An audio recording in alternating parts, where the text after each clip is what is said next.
Hi, welcome to Ydata Fabric. In today's video, we'll see how Fabric can easily integrate with your Unity catalog from Databricks. So to start with, we need to create our connector to your current catalog. For that, we just need to jump into Fabric's data catalog, select add the dataset, and as you can see here, we don't have yet a connector. For that reason, we will select here the Databricks Unity Catalog, which in a nutshell will allow us to consume any dataset that is configured at the level of the Databricks through your data sharing. As soon as you click it, you just need to give your credentials, which in this case will be a config.share file. I'll be adding mine, give it a name, and we can test the connection. As soon as you validate that your credentials are valid, you can create your connector. This will not only allow you to consume directly from your delta sharing, but also to select which table do you want to consume. In this case, I know that I will be consuming the transactions from the Berka dataset.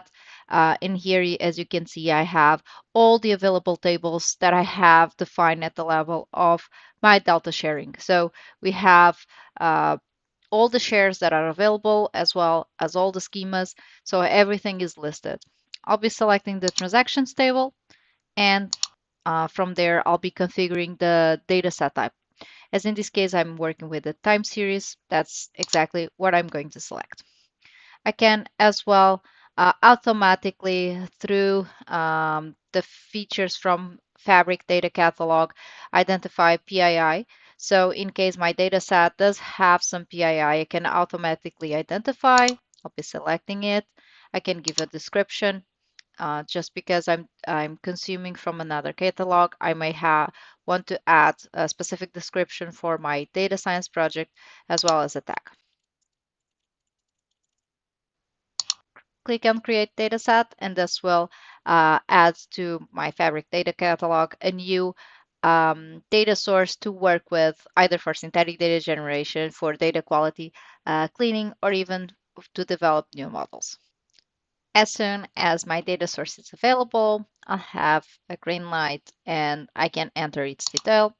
I'll have a pretty good overview of the quality of my data with not only the number of rows and number of columns, but as well as its types, whether we have missing rows, if we have duplicates, some very important warnings specifically for data science or even analytics projects where we have missingness, representativity of missingness per column. We also have whether there are imbalanced or not. So we do have some variables that have some imbalance in this data set. We have also the zeros and so on and so forth. So this allow you not only the user to get an understanding of the quality of the data, but also to fix it for the downstream applications that the user wants to develop.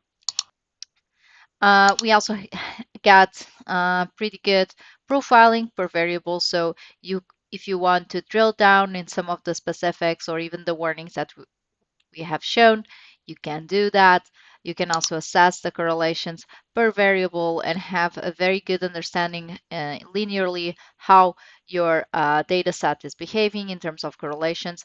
And of course, a more in-depth analysis of your missing data. That's very important, specifically if you want to identify whether it's missing at random or missing not at random. But last and not the least, if you want to change or clean your data set, that's also possible. You just need to click Exploring the Labs and jump into the lab, which is a notebook environment with Python that will allow you to clean or process your data in any way that you want. I hope you have enjoyed. And this is our new integration with your Databricks ecosystem.